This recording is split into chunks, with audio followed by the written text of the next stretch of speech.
Dia menegaskan bahwa Edi tidak pernah menyebut nama Ade Armando secara gamblang. Slamet Aryadi menyarankan agar Ade Armando fokus pada pengusutan para pelaku pengeroyokan. Selain itu, Slamet Aryadi juga menyarankan kuasa hukum meminta kejelasan perihal status Ade Armando sebagai tersangka dalam kasus penistaan agama. Semua juga bisa membaca berita dan informasi yang menyebutkan SP3 Ade Armando dicabut Pengadilan Negeri Jakarta Selatan dan dianggap tidak sah. Seharusnya kuasa hukum sibuk memperjelas ini demi kebaikan Ade Armando sendiri, bukan malah sibuk kirim somasi ke sana kemari, itu kata Slamet Aryadi. Kalau saya buka-buka file di pemberitaan, ini kelihatannya apa yang dikatakan Slamet ini benar adanya ya. Karena hingga saat ini bila mengacu kepada keputusan Pengadilan Negeri Jakarta Selatan, status Ade Armando itu adalah tersangka dalam kasus dugaan pelanggaran Undang-Undang ITE berkaitan dengan unggahan yang dinilai merupakan penistaan agama. Ini kasusnya bermula dari seorang karyawan swasta di Jakarta yang bernama Johan Kan. Ini dia melaporkan bahwa Ade Armando itu pada bulan Mei 2015 atas unggahan di status Facebooknya yang menuliskan bahwa Allah kan bukan orang Arab. Tentu Allah senang kalau ayat-ayatnya dibaca dengan gaya Minang, Ambon, Cina, hip hop, blues. Itu tulis Ade Armando di status Facebooknya.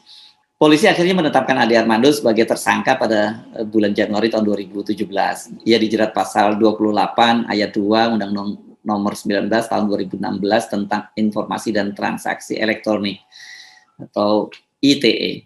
Namun pada 21 Februari ini, jadi kira-kira ya 1 bulan berselang lah, Direktur Reskrimsus Polda Metro Jaya menyatakan bahwa kasus Ade Armando telah dihentikan. Polisi beralasan penerbitan SP3 ini, SP3 surat perintah penghentian penyidikan ya, itu dilakukan lantaran tidak ditemukan unsur pidana pada perkara tersebut. Tak puas dengan keputusan Polda Metro Jaya, Johan Kan kemudian menggugat ke Pengadilan Negeri Jakarta Selatan. Nah, pada bulan September 2017, Hakim Tunggal Aris Bawono Langgeng memutuskan penerbitan SP3 atas dugaan pelanggaran Undang-Undang Informasi dan Transaksi Elektronik atau Undang-Undang ITE atas Ade Armando itu tidak sah. Dengan begitu status Ade Armando kembali menjadi tersangka. Nah, walaupun sudah berstatus tersangka, sampai sekarang lebih dari 4 tahun berselang kasus Ade belum diproses dan dibawa ke pengadilan.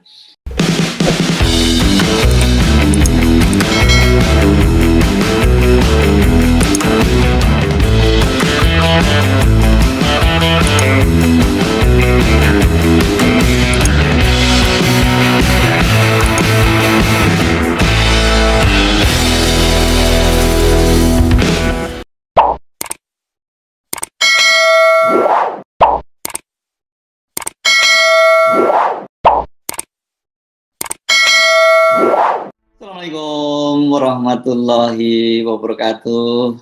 Apa kabar Anda semua? Semoga selalu dalam keadaan sehat walafiat dan tetap bersemangat dalam menjalankan ibadah saum bulan Ramadan.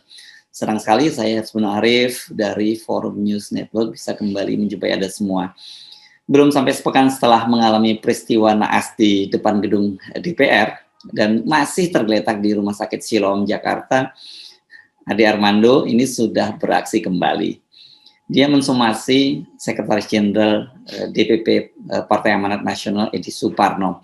Ini somasi dilayangkan karena cuitan Edi Suparno di Twitternya dianggap mencemarkan nama baik dari Ade Armando. Tentu saja bukan Ade langsung yang mensomasi Edi Suparno, tapi melalui pengacaranya. Nih, salah satu pengacaranya ini adalah Mu'annas Alaidit. Ini kalau nggak salah dulu ini politisi dari PSI ya, seingat saya ya. Dia mensomasi Sekjen Partai Amanat Nasional ini karena keberatan dengan cuitan Edi di Twitternya. Somasi itu ternyata sudah dilayangkan pada tanggal 14 April tahun 2022 yang lalu. Jadi beberapa hari yang lalu ya. Sekarang tanggal 18, jadi 4 hari yang lalu. Dan surat itu ditandatangani oleh Mu'annas Alaidit dan Aulia Fahmi. Ini terdapat 4 poin yang disampaikan. Ini pertama, bahwa Ade Armando tidak pernah dinyatakan sebagai dalam kurung berstatus tersangka dari pihak kepolisian terkait laporan dugaan penistaan agama. Laporan tersebut katanya sudah dinyatakan SP3 oleh Polda Metro Jaya. Ketiga, ini bahwa yang dicuitkan saudara mendukung tindakan hukum tegas kepada mereka yang menistakan agama dan ulama termasuk AA, tidak ada putusan pengadilan yang menyatakan bahwa AA sudah diputus bersalah. Poin keempat, bahwa cuitan saudara mengarah ke dugaan pencemaran nama baik dan berita bohong, garis miring hoax, sesuai dengan Undang-Undang Nomor 1 Tahun 1946 tentang Peraturan Hukum Pidana Pasal 14 dan Pasal 15. Untuk itu kami selaku kuasa hukum mengatakan bahwa perbuatan saudara merugikan klien kami dan membahayakan keselamatan baik fisik maupun mental klien kami. Pengacara dari Ade Armando meminta Edi Suparno menghapus cuitannya dan meminta maaf kepada Ade Armando melalui akun Twitter. Dan mereka ini memberikan waktu 3 kali 24 jam kepada Edi Suparno untuk menjawab somasi. Bila dalam kurun waktu tersebut tidak ada etikat baik, mereka berencana melayangkan gugatan pidana dan perdata kepada Edi. Ya, ini kalau kita hitung berarti memang sudah lebih dari 3 kali 24 jam dan kabarnya sih mereka hari ini, hari Senin itu akan melaporkan Edi Suparno ke Polda Metro Jaya. Apa sih sesungguhnya cuitan dari Edi Suparno sehingga Ade Armando sampai bertindak cepat ini tanpa perlu menunggu dia lebih sehat dulu, keluar dari rumah sakit dulu, kemudian ditelaah kasusnya. Rupanya dianggap ini cukup serius sekali ya, sehingga mereka bergerak cepat. Jadi bunyinya Twitternya yang diunggah oleh akun @edi_suparno ini pada tanggal 12 April ya. Saya mendukung pengusutan dan tindakan hukum kepada pelaku kekerasan terhadap AA. Tapi saya juga mendukung tindakan hukum yang tegas kepada mereka yang menistakan agama dan ulama, termasuk AA. Itu cuitan dari Edi Suparno. Menanggapi somasi yang disampaikan oleh Ade Armando, DPP Partai Amanat Nasional itu langsung pasang badan. Ini saya kutip dari CNN ya. Ketum dan sekjen adalah simbol dan kehormatan partai. Jika ada tuduhan terhadap mereka berarti berurusan dengan lembaga dan bukan lagi individu. Kami di PAN akan merespon dengan tindakan yang terukur, bermartabat, dan dalam koridor hukum yang berlaku. Itu statement dari Wakil Sekjen Slamet Aryadi. Slamet menilai somasi yang dilayangkan oleh Ade Armando ini, oleh pengacara Ade Armando ini salah alamat. Menurut dia, Ade Armando dan kuasa hukumnya hanya menyimpulkan sendiri cuitan Edi dengan menganggap inisial AA sebagai Ade Armando. Ini memang bahasa hukum ya. Anda mungkin boleh protes ya. Dengan lihat konteksnya inisial AA itu orang akan tahu belakang bahwa itu Ade Armando. Tapi dalam bahasa hukum itu bisa berbeda loh ya. Dia menegaskan bahwa Edi tidak pernah menyebut nama Ade Armando secara gamblang. Slamet Aryadi menyarankan agar Ade Armando fokus pada pengusutan para pelaku pengeroyokan. Selain itu, Slamet Aryadi juga menyarankan kuasa hukum meminta kejelasan perihal status Ade Armando sebagai tersangka dalam kasus penistaan agama. Semua juga bisa membaca berita dan informasi yang menyebutkan SP3 Ade Armando dicabut Pengadilan Negeri Jakarta Selatan dan dianggap tidak sah. Seharusnya kuasa hukum sibuk memperjelas ini demi kebaikan Ade Armando sendiri, bukan malah sibuk kirim somasi ke sana kemari, itu kata Slamet Aryadi. Kalau saya buka-buka file di pemberitaan, ini kelihatannya apa yang dikatakan Slamet ini benar adanya ya. Karena hingga saat ini bila mengacu kepada keputusan Pengadilan Negeri Jakarta Selatan, status Ade Armando itu adalah tersangka dalam kasus dugaan pelanggaran Undang-Undang ITE berkaitan dengan unggahan yang dinilai merupakan penistaan agama.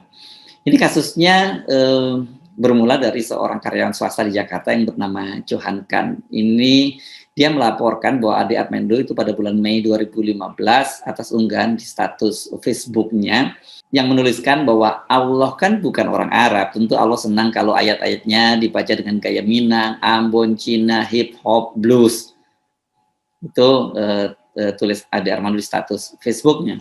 Polisi akhirnya menetapkan Ade Armando sebagai tersangka pada bulan Januari tahun 2017.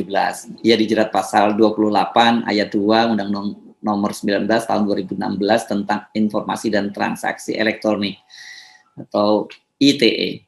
Namun pada 21 Februari ini, jadi kira-kira ya 1 bulan berselang lah, Direktur Reskrimsus Polda Metro Jaya menyatakan bahwa kasus Ade Armando telah dihentikan. Polisi beralasan penerbitan SP3 ini, SP3 surat perintah penghentian penyidikan ya, itu dilakukan lantaran tidak ditemukan unsur pidana pada perkara tersebut.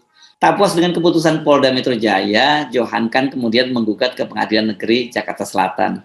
Nah, pada bulan September 2017, Hakim Tunggal Aris Bawono Langgeng memutuskan penerbitan SP3 atas dugaan pelanggaran Undang-Undang Informasi dan Transaksi Elektronik atau Undang-Undang ITE atas Ade Armando itu tidak sah. Dengan begitu status Ade Armando kembali menjadi tersangka. Nah, walaupun sudah berstatus tersangka, sampai sekarang lebih dari 4 tahun berselang kasus Ade belum diproses dan dibawa ke pengadilan. Ini saya kok belum bertemu ya dengan apakah kemudian ada status baru dari Ade Armando. Kalau saya bongkar-bongkar di media itu apakah kemudian diterbitkan SP3 kembali. Nah, ini saya belum dapat update-nya gitu. Jadi kalau Anda menemukan fakta itu Anda silakan melakukan ralat ya, karena kalau dengan membaca status itu tadi berarti bisa jadi somasi dari pengacara Ade Armando ini nggak tepat ya, Sekjen Edi Suparno. Kenapa? Karena pertama tadi status Ade Armando itu sudah di SP3-nya sudah dibatalkan, berarti dia kembali menjadi tersangka. Dan kedua, memang disebutkan bahwa dia tidak menyebut langsung nama Ade Armando, tetapi menjadi nama AA saja. Selain Sekjen Pan Edi Suparno, peristiwa pengeroyokan Ade Armando ini juga menyeret seorang profesor dari Universitas Gadjah Mada bernama Profesor Karnawijaya. Guru besar ilmu kimia di Fakultas di Fakultas MIPA UGM itu dibully di media sosial, bahkan juga didoxing karena unggahannya di Facebook berkaitan dengan peristiwa pengeroyokan Ade Armando. Yang nemu celananya jangan lupa dikembalikan ya, mau dipakai ngajar, itu kata Karnawijaya dalam unggahannya, itu yang viral di media sosial. Unggahan yang sudah dihapus itu rupanya sempat di capture, di screenshot, dan kemudian disebarkan di dunia maya. Nah, tadi saya sebut selain dibully, Profesor Karnawijaya ini juga menjadi korban doxing. Ini data-data pribadinya dibongkar di media sosial. Karena juga disebutkan sebagai sebagai kelompok radikal, dan yang cukup berat disebutkan bahwa orang tuanya itu terlibat dalam Negara Islam Indonesia (NII). Ini berkaitan DI, TI, NII atau Negara Islam Indonesia. Nah, hari Senin ini tadi ini karena kasus itu karena sudah diperiksa oleh Dewan Kehormatan berkaitan dengan pelanggaran kode etik. Namun keputusannya dia tetap diperkenankan mengajar. Nah, menghadapi kasus yang menimpanya ini, kemudian Profesor Karna berencana akan melaporkan kasusnya ke polisi. Dia menyatakan statusnya itu hanya untuk bercanda, sama seperti dia menyoroti fenomena sosial lainnya. Memang di akun Facebooknya dia banyak sekali menyoroti berbagai peristiwa fenomena sosial. Salah satunya yang saya kira paling sedang hit kalau di Jogja ini ya ini klitih, ini anak-anak muda yang kemudian melakukan kejahatan di jalanan. Bagaimanapun kasus Ade ini memang menjadi salah satu peristiwa yang banyak menyita perhatian publik ya dalam setidaknya sepekan terakhir ini. Kalau kita amati pemberitaan di media dan perbincangan di media sosial ini bahkan mengalahkan aksi unjuk rasa mahasiswa yang berlangsung secara masif di seluruh Indonesia. Bayangkan ada satu peristiwa seorang Ade Armando itu bisa mengalahkan unjuk rasa yang terjadi di berbagai daerah sampai kota-kota kecil di seluruh Indonesia. Ini menunjukkan betapa publik sangat menaruh perhatian terhadap peristiwa yang menimpa Ade Armando. Dibicarakan di mana-mana, bahkan kemudian menjadi trending topik berhari-hari. Ada yang membicarakannya secara serius, tapi saya lihat banyak juga yang menjadikannya bahan candaan atau dalam bahasa Pak Profesor tadi sebagai guyonan saja. Kalau semua mau dipersoalkan oleh Ade Armando atau pengacaranya, dipastikan mereka tak akan punya cukup waktu dan cukup tenaga ya untuk melayaninya. Ini banyak sekali seperti air bah. Ini memang fenomena di era digital itu. Nah, apakah sebenarnya tidak lebih baik kalau Ade Armando itu fokus pada penanganan kesehatan yang mengalami luka sangat serius? Sebagaimana dikatakan oleh juru bicara keluarga Nong Darul Mahmada, Ade itu kan sempat muntah darah dan mengalami pendarahan di kepala. Ini kalau benturan di kepala ini memang dampaknya cukup serius. Jadi memang perlu penanganan yang hati-hati juga dan perlu keseriusan dan kesabaran. Dan biasanya kalau orang yang mengalami trauma di kepala yang berat itu memang tidak boleh diajak mikir yang berat-berat gitu, apalagi kemudian berperkara dengan orang lain, apalagi kalau nanti kemudian perkaranya bergulir ke pengadilan, dia harus datangkan menjadi saksi, kan ini saya kira cukup berat lah buat Ade Armando. Dan menurut saya di luar itu yang jauh lebih penting itu sebenarnya bukan kita sekarang kemudian mencari-cari kesalahan, kemudian mengintai kembali kesalahan masing-masing. Saya kira mestinya hal semacam itu kita sudahi ya. Kita harusnya mulai sama-sama menangani persoalan serius yang mengakibatkan terjadinya penganiayaan terhadap Ade Armando, yakni terjadinya pembelahan masyarakat yang kemudian memunculkan sebagai prasangka, antipati, kemudian sikap bermusuhan dan yang tadi itu berwujud pada aksi kekerasan terhadap Ade Armando. Kasus Ade ini saya menyebutnya sebagai salah satu gejala atau simptom dari penyakit masyarakat kita yang lebih serius, yakni pembelahan. Bila tidak sama-sama kita bereskan persoalan utamanya, ini penyakit utamanya, maka peristiwa buruk yang dialami Ade Armando itu bisa kembali berulang, bahkan mungkin dalam skala yang jauh lebih besar. Dan itu tidak hanya terjadi pada para buzzer mendukung pemerintah, tapi bisa juga terjadi pada sebaliknya, pada kelompok oposisi. Jadi saya sih menyarankan agar peristiwa semacam ini tidak perlu kita perpanjang gitu, kemudian kita cari-cari kesalahan. Kita sepakat bahwa kita tentu saja mengutuk peristiwa kekerasan semacam ini tidak boleh dilakukan kepada siapapun, bukan hanya pada Ade Armando, kepada para buzzer dan lain-lain.